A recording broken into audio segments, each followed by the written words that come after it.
Hello everyone, this is Sanjay Rathi. Best use of linearity. ये question देखिए जरा। This is a 15 ampere current source, 6 ohm, 7 ohm, 2 ohm, 4 ohm, 3 ohm and 5 ohm resistors are connected and we have to find I naught. ठीक है, तो अगर आप इसको simple तरीके से सॉल्व करेंगे तो आप नॉर्मली क्या मेथड यूज करेंगे, तो जरा कमेंट्स बॉक्स में लिखिएगा। देखो हम क्या करते हैं नॉर्मली, 3 और 5 8 ओम रजिस्टर आ गया, that is in parallel, 4 ohm, then 2 ohm in series, then 7 ohm in parallel, then 6 in series, and we can use what current division rule for this, right? current division rule का use करके हम लोग इसको find करते हैं। एक simple सा concept लगाकर हम इसको सॉल्व कर सकते हैं, that is called what, linearity.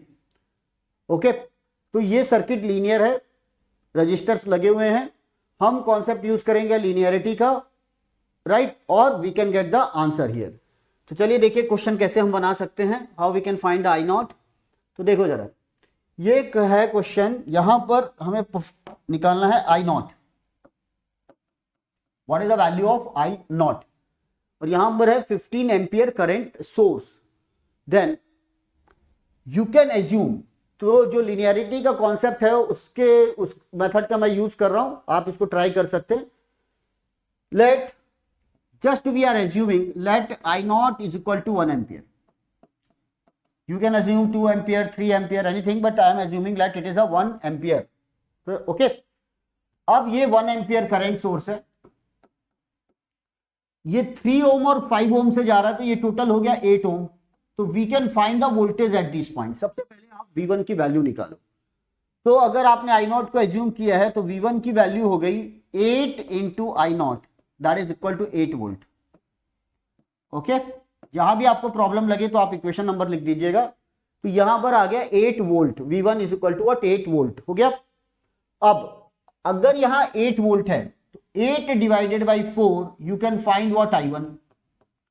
I1 what is the I1, V1 upon 4 that is 8 upon 4, 2 ampere, 2 ampere, that is the equation number 3। यहां आ गया आपका 2 एम्पियर।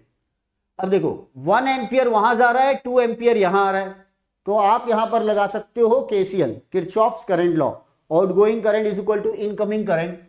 तो what will be the current here, let it is I2।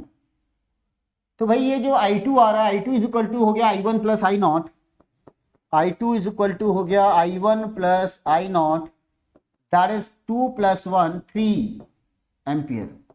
ये हो गया equation number 4। ठीक है, तो यहां तक आ गया I2, ये हो गया आपका 3 एम्पियर, यहां से 2 जा रहा है और यहां से आपका कितना जा रहा है, 1 एम्पियर। ओके, देन अब ये आया 3 एम्पियर। अब आप यहां का वोल्टेज निकाल सकते हो, लेट V2। V2 क्या होगा, drop across the 2 ohm resistor plus V1। तो जो V2 की वैल्यू आएगी, V2 is equal to I2 into 2, this is the I2 into 2 ohm plus V1। अब I2 की वैल्यू कितनी है, 3 इंटू 2 6 वोल्ट हो गया, ये 3 into 2 6 plus V1, what is the value of the V1 here, 8 volt. तो आप देखोगे ये आ गया 14 volt. What is the value at this point, 14 volt, 14। Okay, 14। अब finally what is the I3, यहां करंट कितना जा रहा है भाई, I3। तो आप बोलोगे V2 बाई 7, तो I3 you can find V2 by 7, that is 14 by 7. So what is the I3, 2 ampere. Now 2 ampere. Now watch this, what will be this current, what is this current, I4 in this branch. In this branch what is the I4, I2 plus I3, I2 plus I3, I2 plus I3 means हो गया आपका I2 की value देखो कितनी है, 3, और I3 की value है 2, 3 plus 2 that is 2 plus 3, I2 की वैल्यू ओके 3 है, I2 की वैल्यू है देखो 3 प्लस 2, 5 एम्पियर। अब देखो यहां से हम लोग लीनियरिटी का यूज कर रहे हैं जहां पर हम लोग स्केलिंग लगाएंगे।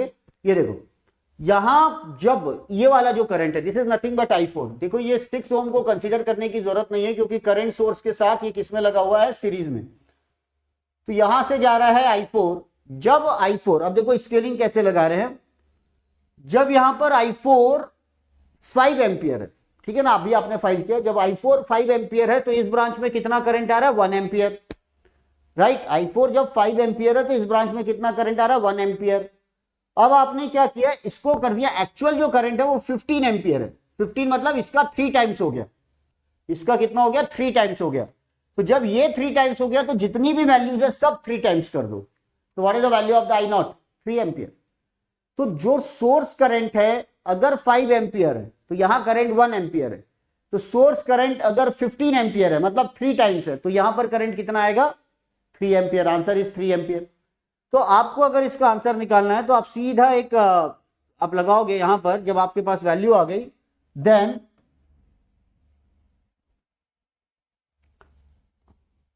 आप सीधा लिखेंगे if source current is 4 ampere, sorry 5 ampere,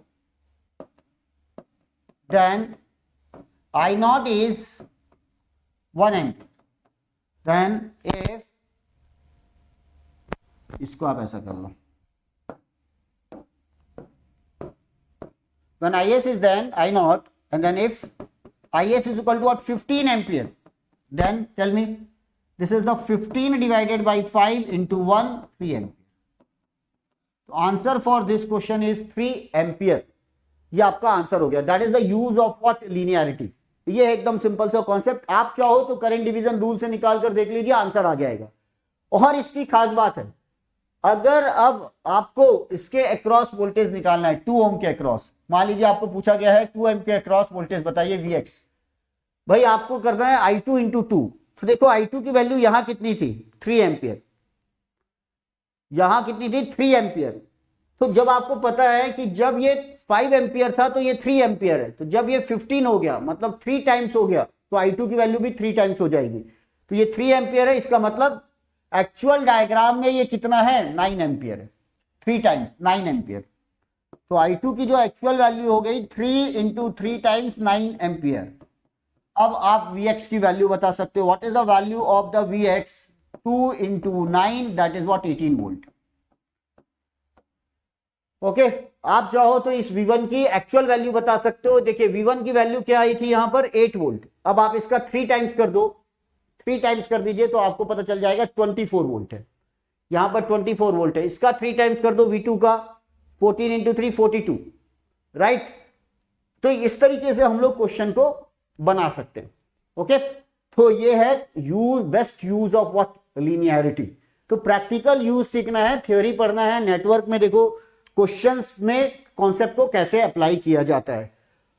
आपको जो भी इक्वेशन अगर समझ में नहीं आई है तो मुझे कमेंट्स कीजिएगा। That is the 1 2 3 4, this is the 5th number, and then 6th number I3, this is the 7th, okay, equation number 7, and then this one is the equation number 8, and finally equation number 9, और we have solve this equation number 10। तो देखो जरा, right, ये तो हमने वहां पे equation ही लिख ली थी, तो इसको हटा दीजिए यहां से, पिछले स्लाइड का है। ओके, तो this is the question from what, Alexander and Sadiku. ये टेक्स्ट बुक है। जितने भी न्यू स्टूडेंट्स हैं जो 2025 और 2026 GATE, engineering services, RRB, JE, इन सब की जो तैयारी कर रहे हैं, वो पढ़ने के साथ साथ थोड़ा टेक्स्ट बुक से सेलेक्टेड न्यूमेरिकल्स भी बनाओ। अगर आपको समझ नहीं आ रहा है तो आप मुझे कॉल कर सकते हो इस नंबर पर, 9899 40096। ओके, इस नंबर पर मैसेज कर सकते हो। अब साथ में कुछ क्वेश्चंस बनाने की प्रैक्टिस करो, रटना नहीं है, चीजों को समझने की भी कोशिश करो। If you want to solve any questions from particular topic then please comments में। ओके, मैं उस पर एक वीडियो बनाऊंगा जिस पर मैं आपको क्वेश्चन सॉल्व करके बताऊंगा कि कैसे क्वेश्चंस को सॉल्व करते हैं। Okay then, thank you very much for attending the session. You can verify this answer, 3 ampere by finding the R equivalent and then finally apply the current division rule. Okay. और अगर आपको कोई और interesting method पता है तो comments box में जरूर बताइएगा। Thank you.